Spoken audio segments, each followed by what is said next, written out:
¿Sabías que existen lugares en este mundo donde las leyes de la lógica dejan de funcionar y las huellas de quienes te acechan apuntan hacia atrás? Desde niños que pierden su esencia vital tras aceptar un regalo, hasta cazadores expertos atrapados en laberintos invisibles que solo se rompen con un truco absurdo. Hoy te presento 5 historias reales que demuestran que los chaneques no son simples leyendas, sino los dueños antiguos de la tierra que están esperando el menor descuido para arrastrarte a su mundo. Apaga la luz, porque después de esto, nunca volverás a entrar en un bosque o en una habitación vacía sin pedir permiso primero. El calor húmedo de la selva veracruzana envolvía todo como un manto pesado. Entre los árboles de caoba y ceibas gigantes, el río Atoyac serpenteaba con aguas turbias y cantarinas. En sus orillas, donde las raíces se entrelazaban como venas de la tierra, jugaba Emiliano, un niño de 7 años con ojos curiosos y pies descalzos cubiertos de lodo fresco. Era mediodía, pero la espesura convertía la luz en un crepúsculo perpetuo. La madre de Emiliano, doña Rosario, lo había enviado a buscar hierbas para el caldo, advirtiéndole que no se alejara del sendero. Pero el canto del agua y el revoloteo de los colibríes lo tentaron más allá de los límites conocidos. Emiliano, no te demores, había dicho su madre, pero sus palabras se perdieron en el murmullo del viento entre las hojas. El niño se agachó junto a una poza cristalina, observando cómo los peces plateados dibujaban reflejos bajo la superficie. Fue entonces cuando lo vio, entre las sombras de un amate, una figura no más alta que su rodilla. Al principio pensó que era un mono araña, pero la forma era demasiado erguida, demasiado humana. El ser tenía la piel rugosa como corteza vieja, y su rostro, aunque diminuto, estaba surcado por arrugas profundas que hablaban de siglos de existencia. Sus ojos eran 2 pozos negros sin fondo, y su cuerpo, aunque infantil en proporciones, se movía con la agilidad de una lagartija.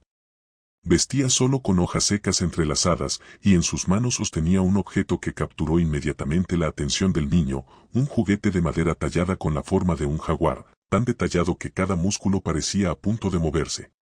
Emiliano sintió una mezcla de fascinación y temor. El folclore de su pueblo hablaba de los chaneques, guardianes de la selva, seres que podían ser benevolentes o terriblemente traviesos. Su abuelo le había contado historias junto al fogón, advirtiéndole que nunca aceptara regalos de extraños en el bosque. «Ven», susurró el ser, aunque sus labios no se movieron. La voz resonó directamente en la mente del niño, dulce como miel silvestre. «Mira qué bonito juguete tengo para ti».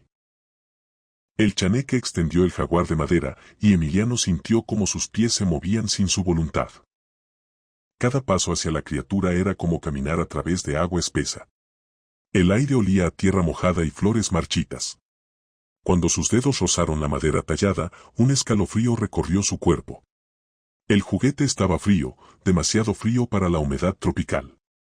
En ese instante, los ojos del chaneque brillaron con una luz verdosa, y Emiliano sintió como si algo esencial se desprendiera de su pecho, como si el aire de sus pulmones hubiera sido sustraído sin dolor pero con una pérdida abismal. El mundo perdió sus colores. Los verdes vibrantes de la selva se apagaron a grises, los cantos de los pájaros se convirtieron en ecos distantes. Emiliano cayó de rodillas, el juguete de madera rodando hacia las aguas del río. El chaneque había desaparecido, dejando solo el rastro de unas huellas diminutas que se dirigían hacia la corriente. Su madre, doña Rosario, alarmada por la demora del niño, comenzó a preguntar a los vecinos si alguno había visto al pequeño, pero nadie lo había visto. Rápidamente todos se movilizaron a buscarlo. Horas después, doña Rosario encontró a su hijo sentado junto al río, inmóvil como una estatua de piedra. Sus ojos, antes llenos de vida y curiosidad, ahora miraban sin ver, fijos en algún punto entre este mundo y otro. Su piel estaba pálida, sus labios entreabiertos pero sin emitir sonido alguno. «Emiliano», gritó, sacudiéndolo suavemente al principio, luego con creciente desesperación. El niño no respondía. Su cuerpo estaba allí, pero su esencia, aquello que lo hacía Emiliano, se había evaporado. Los vecinos ayudaron a cargar al niño hasta la casa. Su respiración era superficial pero constante, como una máquina bien aceitada que funcionaba sin combustible. Doña Rosario envió a su hijo mayor a buscar al curandero don Isidro, un hombre anciano que conocía los secretos antiguos, los que precedían a la llegada de los españoles, los que hablaban el lenguaje de la selva. Don Isidro llegó al anochecer, cargando una bolsa de piel curtida llena de hierbas, piedras y objetos rituales. Examinó al niño con ojos que habían visto demasiadas pérdidas similares. Pasó sus manos arrugadas sobre el cuerpo de Emiliano, deteniéndose sobre su pecho. Le han robado el tonali, anunció solemnemente, su voz grave resonando en la cabaña de madera. El espíritu vital que nos mantiene anclados a este mundo. Un chaneque se lo ha llevado, probablemente ofendiéndose porque el niño entró en su territorio sin permiso. Doña Rosario lloró en silencio, sus lágrimas cayendo sobre las manos inertes de su hijo. ¿Puede volver?, preguntó, su voz apenas un susurro. Sí, pero debemos actuar antes de que el cuerpo físico muera de tristeza, explicó don Isidro. El tonali puede existir separado por un tiempo, pero sin él, el cuerpo se apagará lentamente, como una flor sin agua. Tenemos hasta la próxima luna llena. Prepararon el ritual para esa misma noche. Don Isidro explicó que debían realizarlo en el mismo lugar donde ocurrió el robo, a la medianoche exacta, cuando el velo entre mundos es más delgado. Necesitarían ofrendas, dulces de piloncillo para atraer la atención del chaneque, tabaco negro para abrir los caminos espirituales, copal para purificar el espacio y un puñado de tierra del patio de su casa para recordar al tonali su hogar. La familia caminó en procesión silenciosa hacia el río, llevando a Emiliano en una hamaca.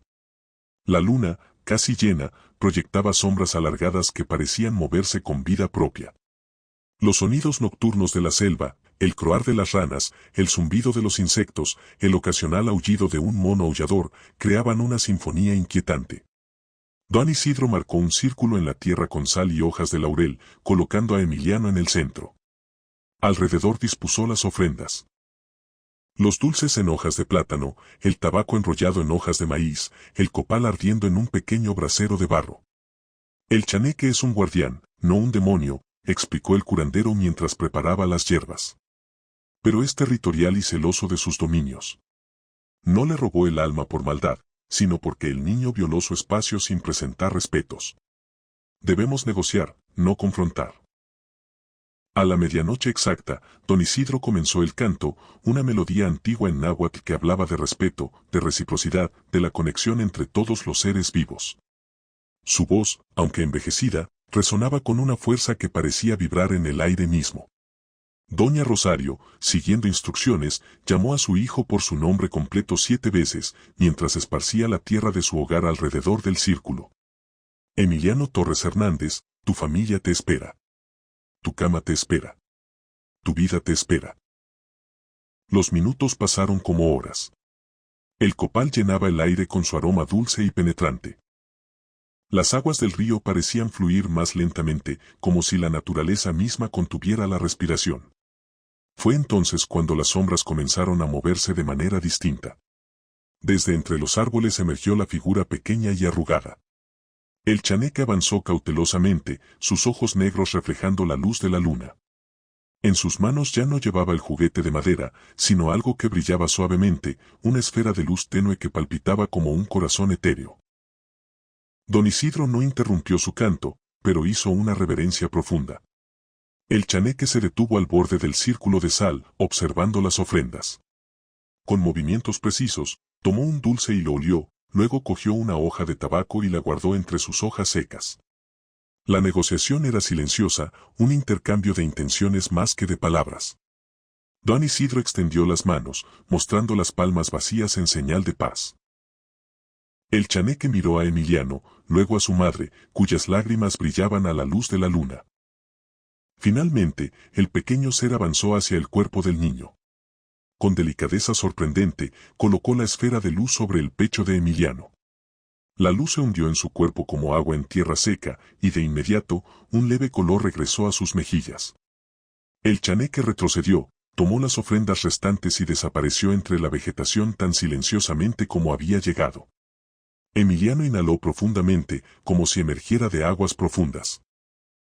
Sus párpados se abrieron lentamente, y por primera vez en horas, sus ojos se enfocaron. Vio a su madre, al curandero, el círculo de sal a su alrededor. Mamá, murmuró, su voz ronca por el desuso. Soñé que jugaba con un jaguar de madera. Doña Rosario lo abrazó, sollozando de alivio. Don Isidro sonrió cansadamente, recogiendo sus instrumentos rituales. Recordad este día, les dijo solemnemente. La selva tiene sus leyes, y debemos respetarlas. Enseñad a vuestros hijos a pedir permiso antes de entrar en lugares sagrados, a dejar una pequeña ofrenda cuando tomen algo, a escuchar los susurros del viento entre los árboles. Emiliano se recuperó completamente en los días siguientes, aunque a veces, en sus sueños, aún veía la figura arrugada y los ojos negros sin fondo. Y cada vez que pasaba cerca del río, dejaba una pequeña ofrenda, una flor, una semilla, un trozo de pan, y murmuraba un con permiso antes de seguir su camino. La selva guardaba sus secretos, y ahora Emiliano entendía que algunos misterios no estaban destinados a ser resueltos, solo respetados. El río seguía fluyendo, los chaneques seguían vigilando, y el equilibrio entre el mundo visible y el invisible se mantenía, frágil pero persistente, como la fina línea entre la curiosidad infantil y el respeto ancestral. El cazador conocía cada sendero, cada roca musgosa, cada susurro del viento entre los encinos. Desde niño, el cerro había sido su patio, su refugio, su maestro. Ahora, con la escopeta al hombro y la certeza de décadas de experiencia, se internó en la espesura con la confianza de quien camina por su propia casa. El aire olía a tierra húmeda y a pino, un aroma que le traía la paz de los recuerdos. Sin embargo, esa tarde, una quietud anómala se había adueñado del bosque. No había canto de pájaros, ni el crujido habitual de los pequeños animales entre la hojarasca. Fue entonces cuando la escuchó, una risa. No era humana. Era un sonido agudo, cristalino y a la vez burbujeante, como agua corriendo sobre piedras, pero con una cadencia maliciosa que heló la sangre en sus venas. Provenía de lo alto, de la copa de un grupo de ahuehuetes antiguos cuyas raíces parecían garras aferradas a la tierra. El cazador se detuvo, los dedos apretando la culata de la escopeta. Su abuelo, un hombre de pocas palabras y sabiduría profunda, le había hablado de esas risas. Cuando el cerro ríe, hijo, es porque ya te tiene. No le contestes. No la mires. Da media vuelta y regresa, aunque no hayas cazado nada. Pero él era Tomás, el mejor cazador de la región. ¿Acaso iba a huir de un ruido? Una sonrisa de desdén se dibujó en sus labios. Ignoró la risa, escupió al suelo con desprecio y continuó su marcha, adentrándose más en la penumbra verde del follaje. Fue su primer error, y el último que el cerro le permitiría cometer como hombre seguro. El camino, tan familiar minutos antes, comenzó a torcerse de manera imperceptible. La trocha que debía llevarlo al arroyo se bifurcó donde nunca antes había una bifurcación. Un mojón de piedras que él mismo había apilado años atrás apareció a su izquierda, luego a su derecha, como si jugara a las escondidas con él. Una niebla baja, que no era natural en esa hora de la tarde, empezó a deslizarse entre los troncos, borrando contornos y confundiendo distancias. Y entonces, lo vio por primera vez, el árbol torcido. Un roble viejo, retorcido como en un espasmo de dolor, con una marca de rayo en su costado que formaba un ojo vacío. Tomás pasó junto a él con fastidio. Media hora después, con el corazón comenzando a latir con un ritmo incómodo, volvió a encontrarlo. Esta vez, la marca del rayo parecía mirarlo directamente. Estoy cansado, murmuró, negando la evidencia. Apretó el paso, eligiendo una dirección al azar. Caminó hasta que el sudor le empapó la camisa y el cansancio le pesó en las piernas. El sol, filtrado por la niebla, era solo un disco pálido que no indicaba norte ni sur. Y allí, otra vez, estaba el árbol. Siempre el árbol. Su corazón dio un vuelco. Los chaneques. La palabra resonó en su mente como un campanazo. Los duendes del bosque, los guardianes irritables. Le habían volteado el cerro. Habían tomado su mapa mental, su geografía íntima, y la habían puesto del revés, convirtiendo su reino en una prisión sin muros. El primer día fue de rabia y terquedad. Corrió, gritó, disparó al aire para romper el hechizo con el estruendo. Las sombras, pequeñas y veloces, danzaban en el límite de su visión.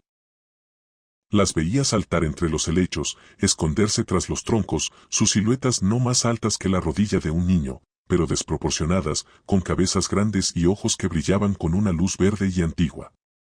Oía sus risitas, ahora múltiples, un coro burlón que lo seguía a todas partes. Por la noche, el frío se volvió gélido.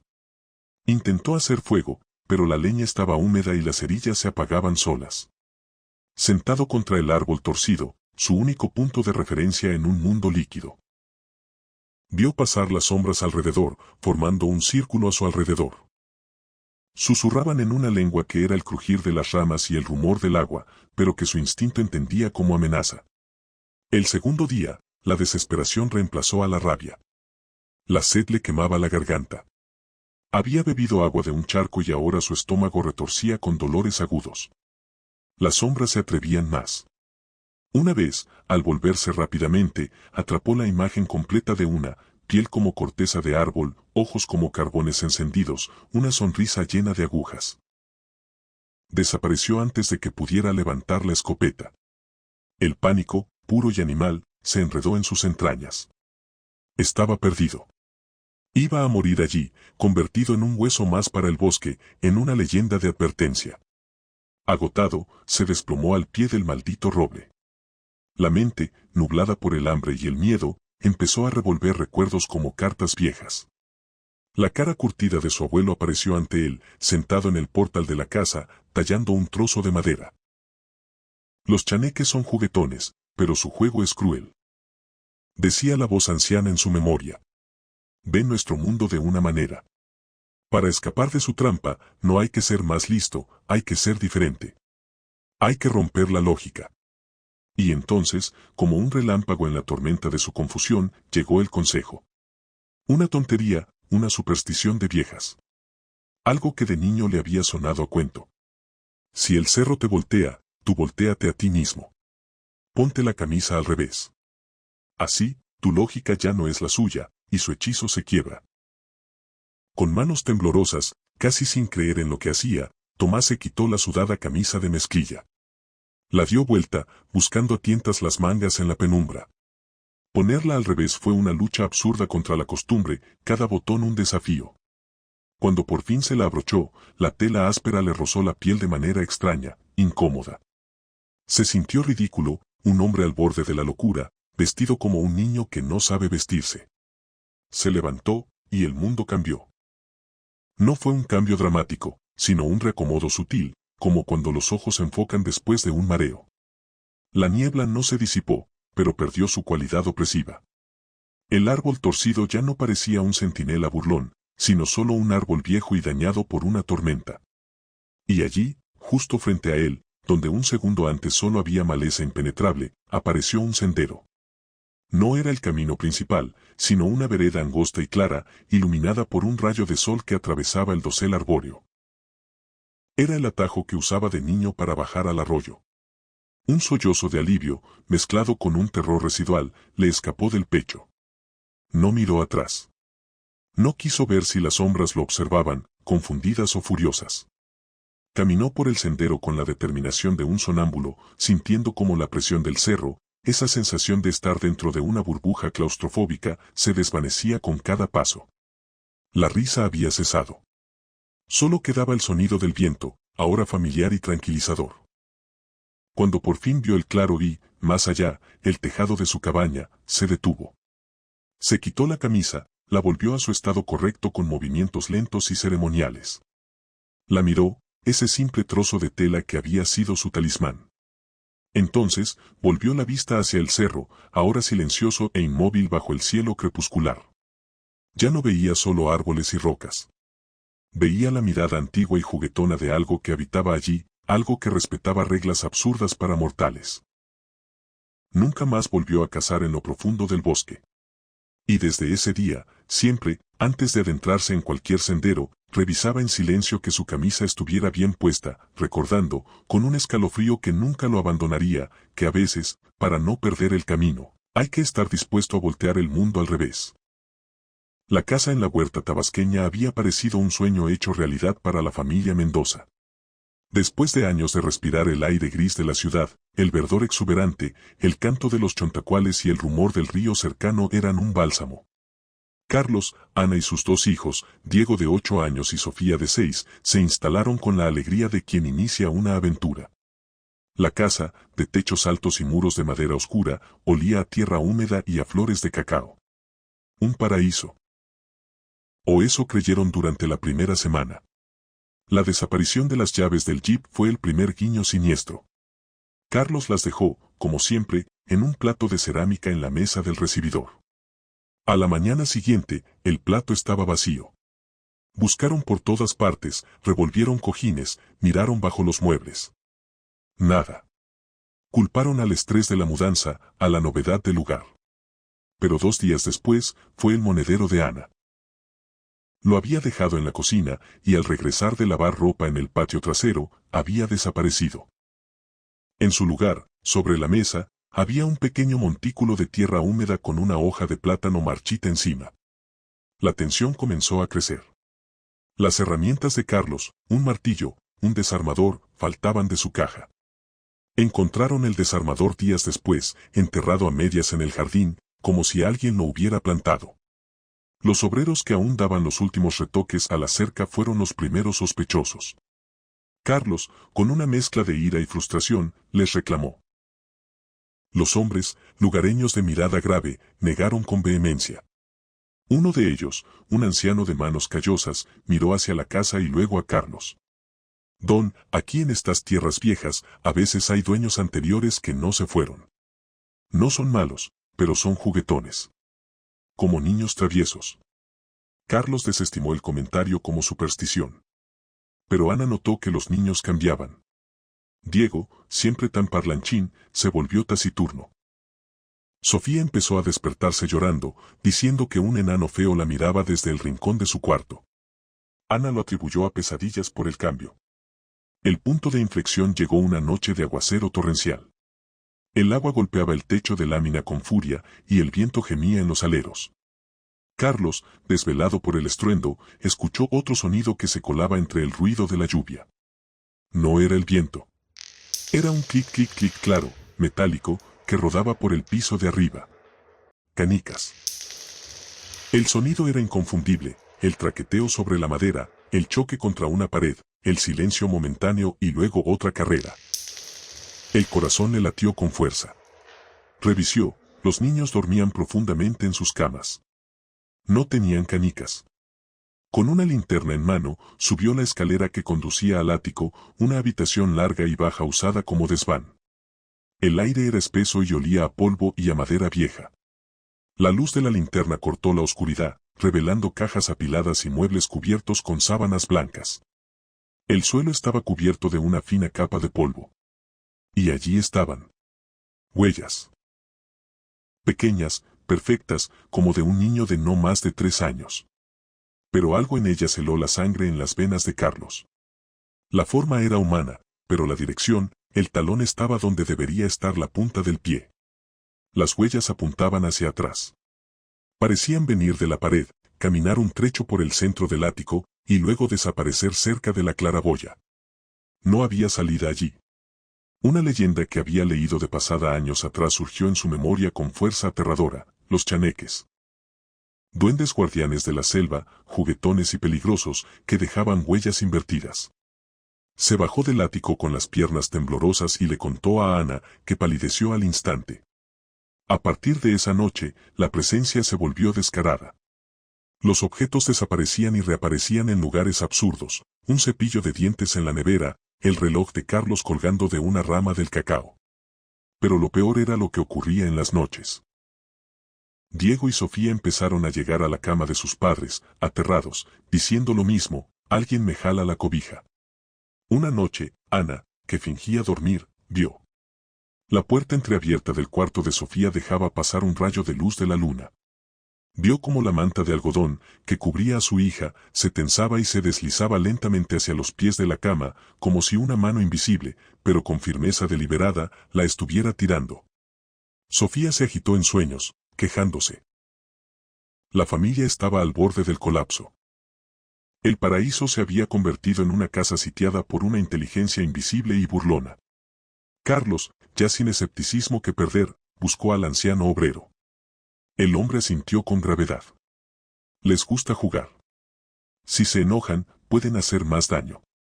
No son de este mundo, don. Son de antes, de cuando la tierra era más salvaje. Usted llegó a su casa. Tiene que hacer las paces. Le dio instrucciones precisas. Al anochecer, con un nudo en la garganta, la familia Mendoza preparó la ofrenda. En cada esquina de la casa, dentro de la casa y en los 4 puntos cardinales del jardín, colocaron pequeños platos de barro. En cada uno, una cucharada generosa de miel oscura y aromática de la región y un puñado de semillas de cacao tostadas. El anciano había dicho que la miel endulza su carácter y el cacao, sagrado desde tiempos antiguos, los honra. Carlos, con voz que intentaba ser firme, pronunció las palabras que le enseñaron: aquí está su parte. Les pedimos permiso para compartir este espacio. Les ofrecemos dulzura. Dejen en paz a los nuestros. La noche que siguió fue la más silenciosa desde que llegaron. Un silencio profundo, expectante, pero no hostil. No hubo sonido de canicas. No hubo tirones de cobijas. A la mañana siguiente, los platos de las esquinas interiores estaban vacíos, limpios como si los hubieran lamido. Los del jardín seguían intactos. No fue un exorcismo. No fue una victoria. Fue un tratado. Las desapariciones menores continuaron esporádicamente. Un lápiz, un calcetín, pero nunca algo importante, y nunca más aterrador. A veces, al atardecer, Sofía decía ver sombritas jugando entre los árboles de cacao. Diego encontraba figuras extrañas, hechas con ramitas y piedras, junto al río. Los Mendoza entendieron. No se habían mudado a una simple casa de campo. Habían cruzado el umbral de un reino compartido. Ya no eran los únicos dueños.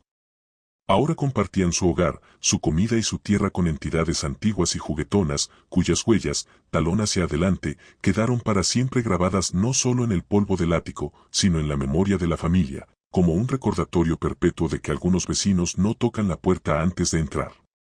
Y que a veces, la paz no se gana, se compra con miel y semillas, en la penumbra de lo que no se puede explicar. El eco de sus risas y gritos juveniles rebotaba contra las paredes húmedas de la cueva, multiplicándose en una cacofonía que parecía profanar un silencio que llevaba siglos intacto. La vibración de sus voces se mezclaba con el goteo constante del agua que caía desde las estalactitas, formando un ritmo irregular que contrastaba con la energía desbordada del grupo. Eran 5, Mateo, siempre impulsivo, incapaz de contener la emoción ante cualquier descubrimiento.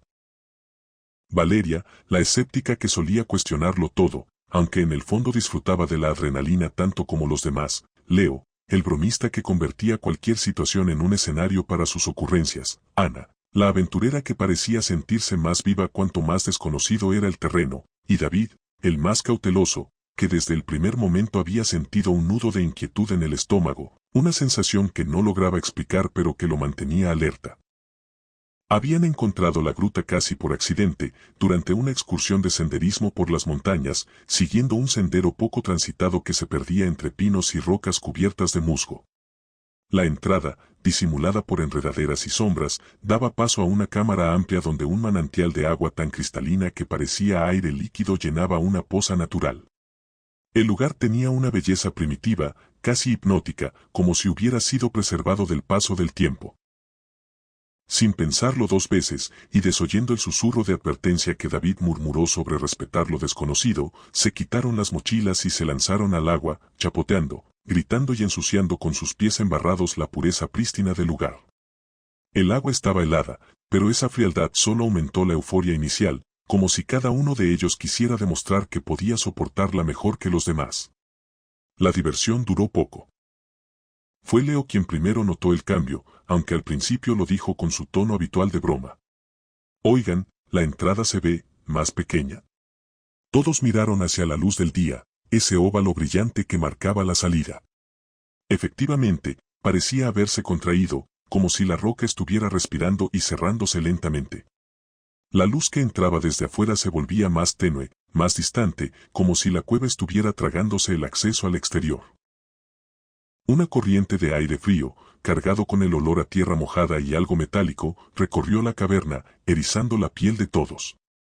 Luego, el agua comenzó a subir. No era una ilusión ni un efecto de la luz. El nivel, que antes les llegaba a la cintura, trepó hasta sus pechos en cuestión de minutos, sin una fuente visible que lo explicara. El manantial en el fondo burbujeaba con una energía inquietante, como si algo se agitara debajo, algo que no tenía relación con un simple flujo natural. Valeria intentó racionalizarlo, aunque su voz sonó hueca, forzada. Debe ser una marea interna o algo así, dijo, pero incluso ella sabía que no tenía sentido. No había mareas en lo alto de una montaña. No había explicación lógica para lo que estaban viendo. Fue entonces cuando Ana, mirando hacia arriba con los ojos muy abiertos, los hizo callar con un gesto brusco. Allí arriba, entre las estalactitas que colgaban como dientes de piedra de la bóveda, había movimiento. Pequeñas siluetas se aferraban a las formaciones, inmóviles al principio, pero claramente vivas. No eran murciélagos ni ninguna criatura que hubieran visto antes. Tenían forma humanoide, diminuta, con piel pálida como la caliza y unos ojos que brillaban con una luz fosforescente, un verde enfermizo que parecía emitir su propio resplandor. No reflejaban la luz del exterior, sino que parecían encenderse desde dentro, como brasas húmedas. Los observaban con una intensidad que no dejaba espacio para la duda. Estaban siendo juzgados. El terror los paralizó por un instante que se sintió eterno. El agua seguía subiendo, el aire se volvía más denso, y la presencia de aquellas criaturas convertía cada segundo en una amenaza silenciosa. Luego, Mateo gritó. Algo lo había agarrado de los tobillos. No vio nada, pero la sensación era inconfundible, manos. Manos frías, huesudas, con dedos largos y una fuerza descomunal, tirando de él hacia las profundidades del pozo. Pataleó desesperado, escupió agua, gritó pidiendo ayuda. David y Leo nadaron hacia él, pero una fuerza similar los golpeó en el pecho, como si una pared de agua sólida les impidiera avanzar. Era una resistencia invisible, una barrera que no podían atravesar. Valeria lloraba, aferrada a un saliente de roca que se volvía más resbaladizo a medida que el agua lo cubría. Ana intentaba alcanzar la entrada, ahora reducida a un círculo diminuto, no más grande que un melón, pero cada brazada la alejaba más, como si la cueva alterara el espacio a su antojo. La oscuridad crecía a medida que el agua subía, ya a la altura de sus cuellos. El brillo de aquellos ojos desde las alturas era lo único visible, un coro mudo de condena que parecía intensificarse con cada respiración entrecortada. David, con el agua helada llenándole la boca, sintió que la razón se le deshilachaba. Su mente se llenó de imágenes fragmentadas, recuerdos que no sabía que aún conservaba, como si la cueva estuviera hurgando en su memoria. En medio de esa confusión, emergió un recuerdo infantil, la voz de su abuela, hablando de los dueños antiguos de los montes, los espíritus de la tierra y el agua a los que había que pedir permiso antes de entrar en sus dominios. No era una creencia para ella. Era una advertencia transmitida con la solemnidad de quien conoce el peso de lo invisible. Con un último esfuerzo, sacó la cabeza del agua y, con una voz que no reconocía como suya, rasgada por el terror y una fe primitiva que no sabía que aún tenía, gritó hacia las estalactitas, hacia aquellos ojos iracundos. Perdón, perdón por invadir, no sabíamos, es un lugar sagrado, les pedimos perdón. El eco de su súplica se mezcló con el sonido del agua y el murmullo profundo que parecía provenir de las entrañas de la cueva. Por un momento, nada cambió. Las manos invisibles seguían tirando de Mateo, que ya apenas podía mantener la cabeza fuera del agua. El aire se volvió más frío, más pesado, como si la cueva estuviera conteniendo la respiración. Luego, como si se hubiera roto un hechizo, la presión cesó. Las garras acuáticas se desvanecieron. El nivel del agua comenzó a descender, rápido, demasiado rápido, como si se estuviera drenando por un sumidero gigante. La entrada de la cueva volvió a expandirse, recuperando su tamaño original, bañada por la dorada luz de la tarde que entraba en un haz cálido y casi irónico. Tosieron, vomitaron agua, se arrastraron el uno hacia el otro. Sin mediar palabra, con una comprensión telepática nacida del horror compartido, se ayudaron a salir, gateando sobre la roca resbaladiza hasta colapsar en el suelo del bosque, bajo el cielo abierto. Jadeaban, temblaban incontrolablemente. Nadie miró hacia atrás. Cuando por fin pudieron hablar, fue para hacer un juramento, un pacto susurrado entre lágrimas y sollozos. Nunca más entrarían en un lugar que no fuera suyo sin antes pedir permiso a los dueños del monte. Con el tiempo, cada uno intentó seguir con su vida, pero la experiencia dejó marcas profundas que no se desvanecieron. Mateo evitaba el agua, incluso las duchas prolongadas lo ponían nervioso. Valeria desarrolló una obsesión por investigar leyendas locales, como si necesitara encontrar una explicación que la ciencia no podía darle. Leo dejó de hacer bromas sobre lo sobrenatural. Cada vez que alguien mencionaba espíritus o criaturas, su rostro se tensaba. Ana, que siempre había sido la más intrépida, comenzó a tener ataques de pánico en espacios cerrados. David, aunque intentaba mostrarse fuerte, llevaba consigo una sensación constante de ser observado, una presencia que no podía nombrar pero que lo acompañaba en silencio. Años después, cuando escuchaban el rumor de un manantial o la llamada de lo salvaje, aún sentían en la nuca la persistente y fría mirada de aquellos ojos brillantes desde la oscuridad, recordándoles que algunos umbrales no están hechos para ser cruzados por los imprudentes. Y aunque nunca volvieron a hablar abiertamente de lo que ocurrió, cada uno sabía que la cueva seguía allí, esperando. A veces, en noches de tormenta, alguno despertaba sobresaltado, convencido de haber escuchado un goteo insistente, un murmullo lejano, un eco que no pertenecía a su casa. Un sonido que parecía venir de un lugar profundo, húmedo, antiguo.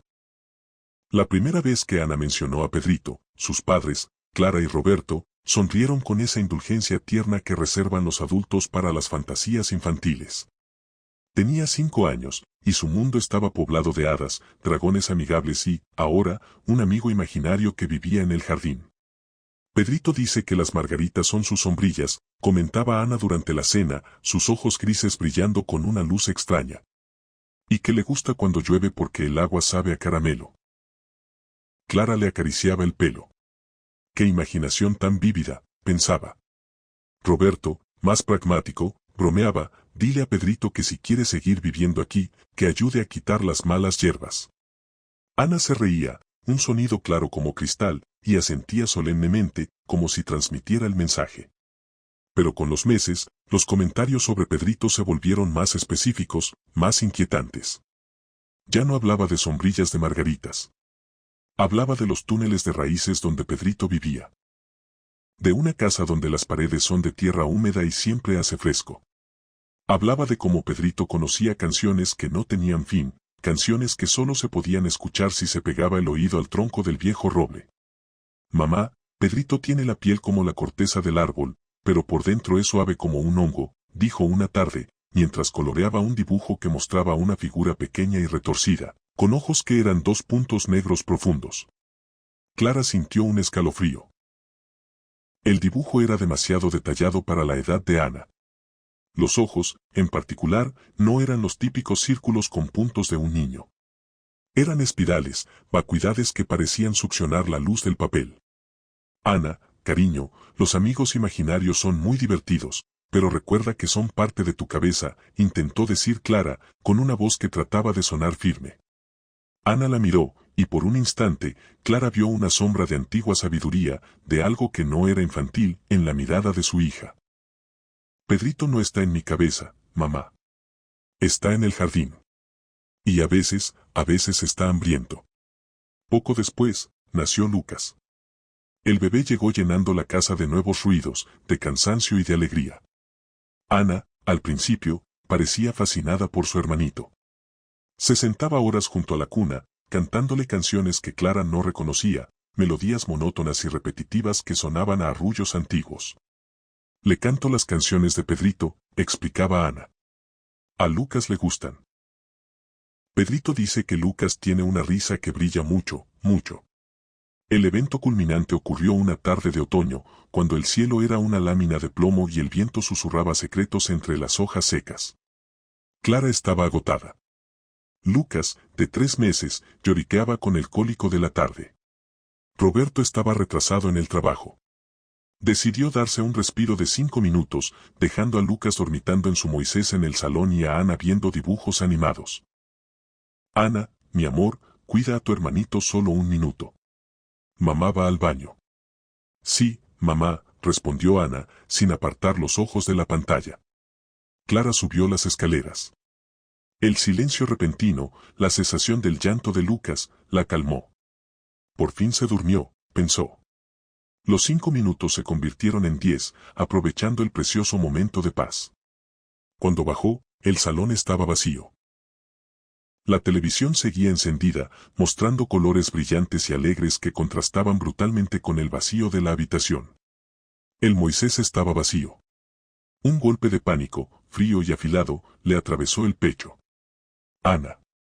Lucas. No hubo respuesta. Corrió a la cocina, al comedor, a la pequeña habitación de juegos. Nada. Entonces, a través de la ventana del salón, vio algo que le heló la sangre. Al fondo del extenso jardín, donde la hierba crecía salvaje y los árboles del bosque lindero empezaban a entrelazar sus ramas, una pequeña figura con un vestido rojo, Ana, se adentraba en la espesura. Llevaba algo abrazado contra su pecho, algo envuelto en una mantita azul. No.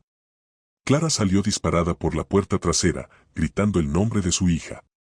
El aire frío le azotó la cara. Ana, al oírla, se volvió. Su expresión era de serena determinación, no de malicia infantil. Ana, para.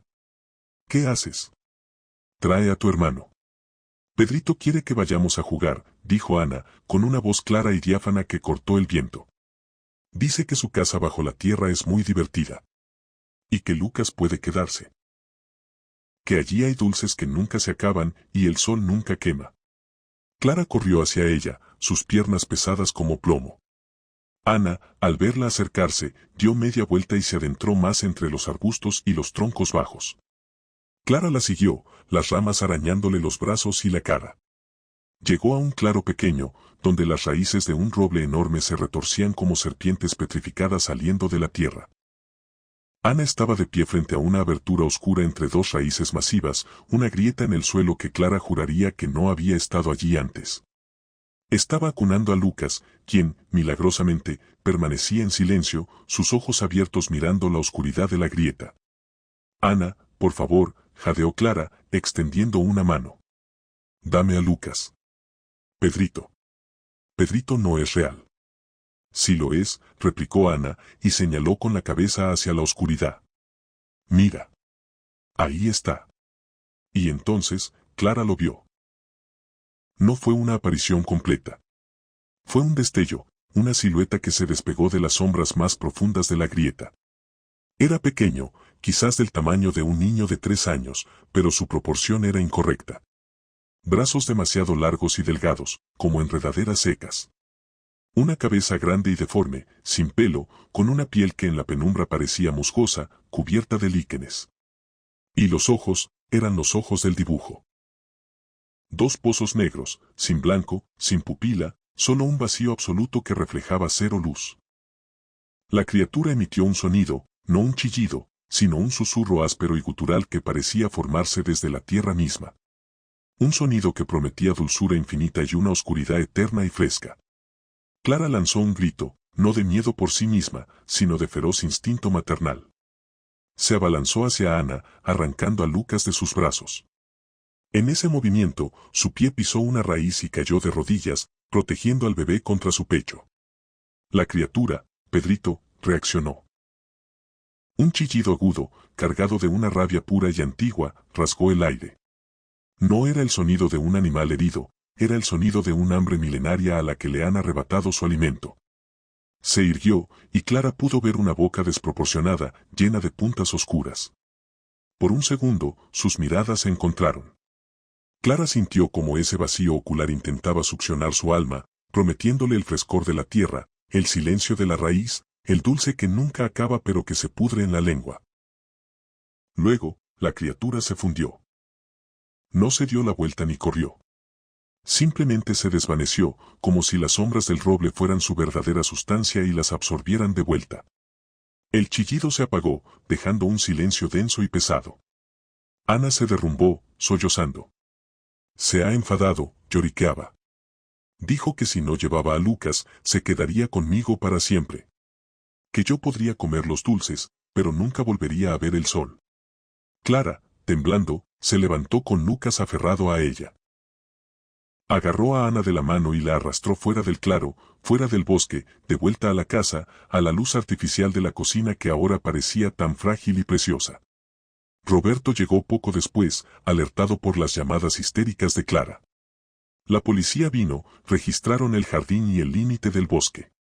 No encontraron ninguna grieta entre las raíces del roble, solo tierra compacta y hojas secas. Los agentes intercambiaron miradas de condescendencia. Susto infantil, imaginación hiperactiva, estrés postparto, murmuraron. Pero Clara y Roberto sabían la verdad. Lo habían visto en los ojos de Ana cuando, esa noche, acurrucada en su cama y finalmente quebrada, confesó entre hipos.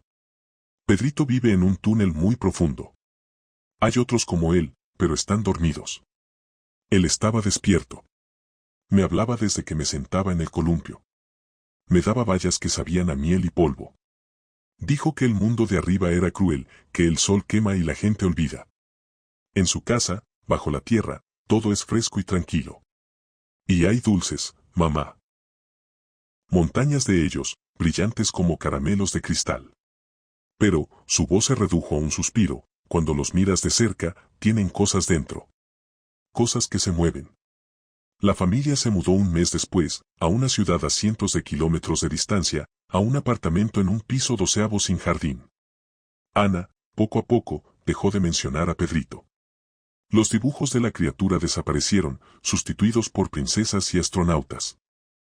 Pero algunas noches, cuando el viento silba con cierta tonalidad o cuando el suelo emite un crujido demasiado hondo, Clara se despierta sobresaltada. Y baja a la habitación de los niños. Mira a Lucas, durmiendo pacíficamente. Luego mira a Ana. Y a veces, en el tenue resplandor de la luz de la calle que se filtra por la persiana, ve a su hija sentada en la cama, de frente a la pared lisa y blanca. Sus labios se mueven, susurrando.